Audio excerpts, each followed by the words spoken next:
Welcome to the Xiaomi days, or the Newsflash from the 26th of February 2023. It's Xiaomi Day because today, basically one day before the Mobile World Congress really starts, we have an announcement from Xiaomi. Their new flagship series, Xiaomi 13, is coming out. And basically it is the same hardware, slightly upgraded to what I'm using here right now. I'm using the Xiaomi 12S Ultra for this video here. And yeah, what they did is basically, of course, create a new kind of design for this smartphone. Just like every iteration of a new Xiaomi smartphone, they just fire the old designers and get new designers to create a brand new design with a completely different design language. And this one is looking pretty cool, but also a bit boring, I would say.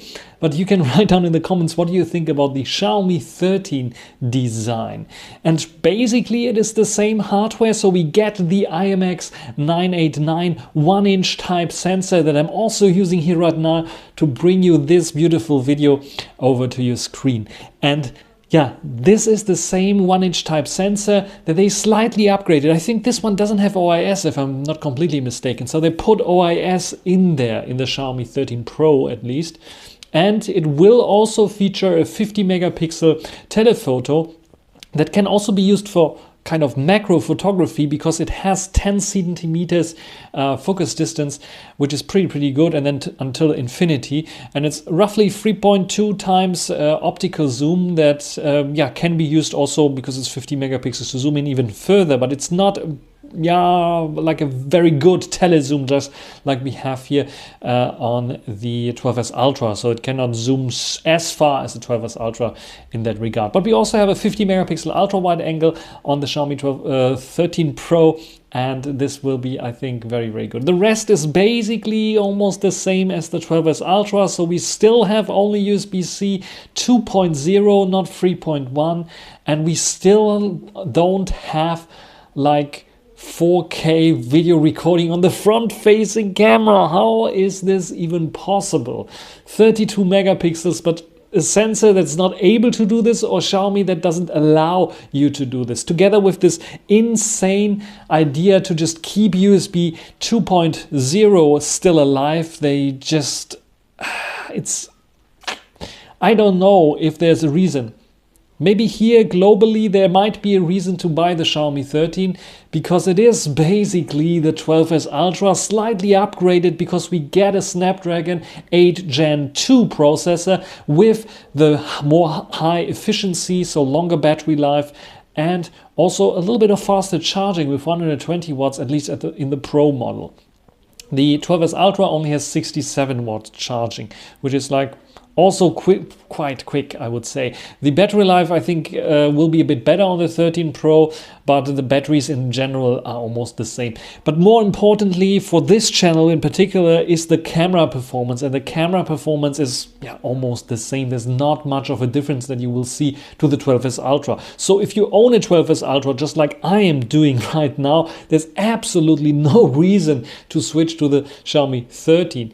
The only thing when you have to choose 12S Ultra or Xiaomi 13 is when you are in the global market, of course, get the 13 maybe for the same price, because you get the warranty, you get the update guarantee basically, so more Android upgrades for your phone, which is pretty good. Talking about Android upgrades, the Xiaomi 11T is one of the first devices that Xiaomi in the global market gave prolonged extended updates. And now finally, after like what felt like an eternity, I have here proudly, I can show it to you, MIUI 14 based on Android 13 running on my Xiaomi 11T. I think the 11T Pro got it a little bit earlier than the 11T, which is like with its Dimensity processor here.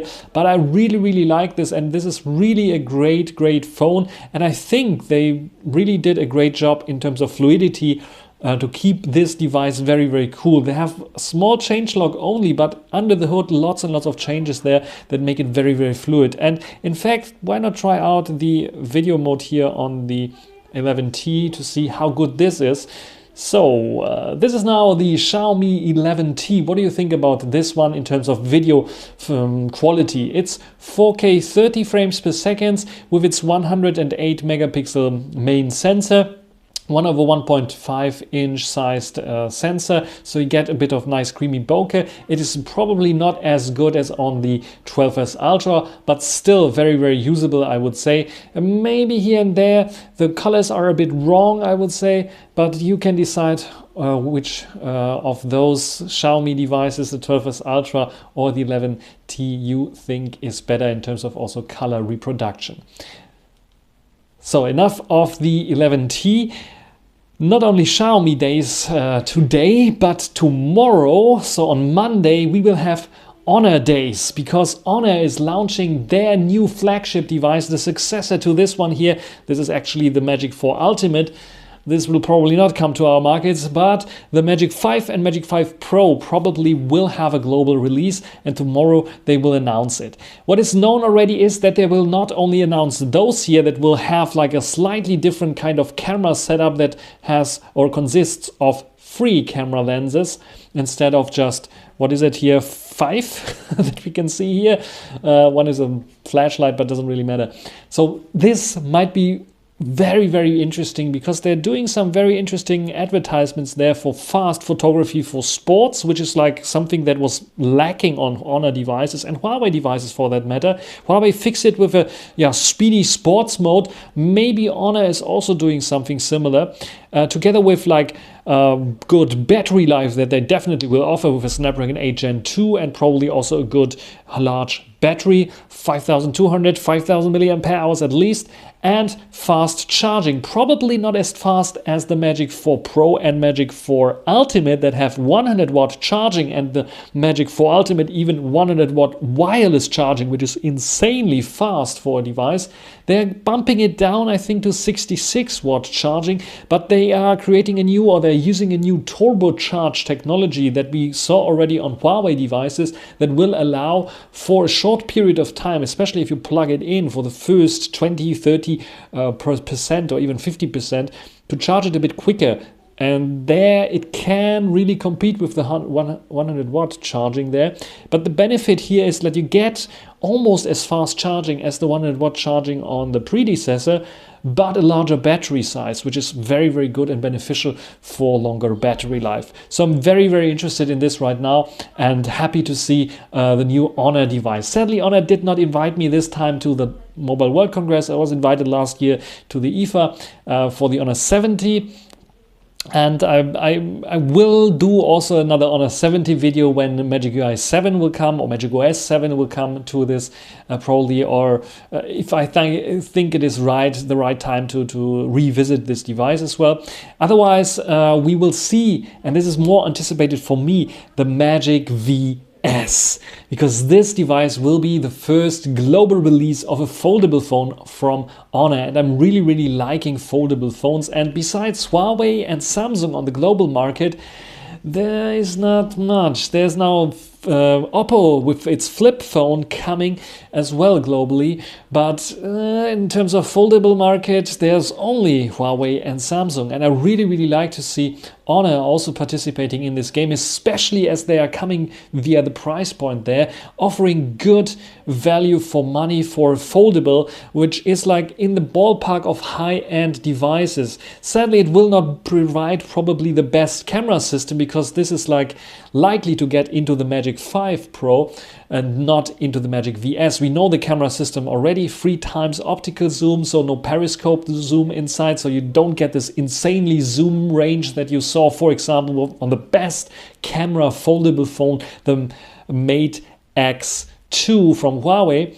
But we will still see, I think, a good performer, as well as it gets the IMX800, very good sensor that they already put into the Honor 70, and a good ultra-wide angle. So we will see a very good package for, I think, a reasonable price. And this is the more interesting device for me personally, because I think from all the leaks that I saw, that the Magic 4 Ultimate is still something that they need to beat. Even the Magic 5 Pro will probably bring the ingredients that make the Magic 4 Ultimate so special one price level down into the Pro series, but it will not overthrown this device, is my personal opinion. But we will see tomorrow if this really is the case. And if something interesting happened, maybe Honor is like coming to me and say, here we have the Honor Magic 5 Pro, do you want to test it out? Then I gladly will accept it, and we say, okay, I will do camera comparisons with all the flagship phones that I have around here.